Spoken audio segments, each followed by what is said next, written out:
میں آپ کو اس سے افضل چیز نہ بتاؤں؟ تو انہوں نے کہا ہاں بتاؤ نا، اذان کہاں سے آئی ہے، کس طرح آئی ہے، کس نے خواب دیکھا ہے؟ آج اذان کا سبق ہو رہا ہے، 22 گھنٹے دکانوں پر بیٹھتے ہو، دنیا کماتے ہو، اللہ تعالیٰ آپ کے مال اولاد میں برکت عطا فرمائے، تو درس غور سے سنو، توجہ سے سنو۔ فرماتے ہیں کہ اذان اور اقامت کی ان کو یاد ہو گئی، نیند سے اڑ گئے، بھاگ بھاگ کے آئے محمد مصطفیٰ کے پاس، میں نے خواب دیکھا ہے۔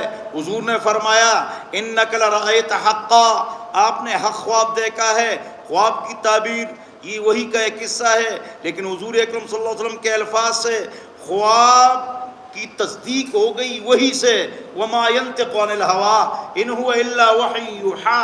ہر چیز گفتہ اللہ بود، گفتہ اللہ بود، گرچہ از حلقوم عبداللہ بود۔ گفتہ اللہ بود، گرچہ از حلقوم عبداللہ بود۔ حضور کا کہا ہوا، اللہ کا کہا ہوا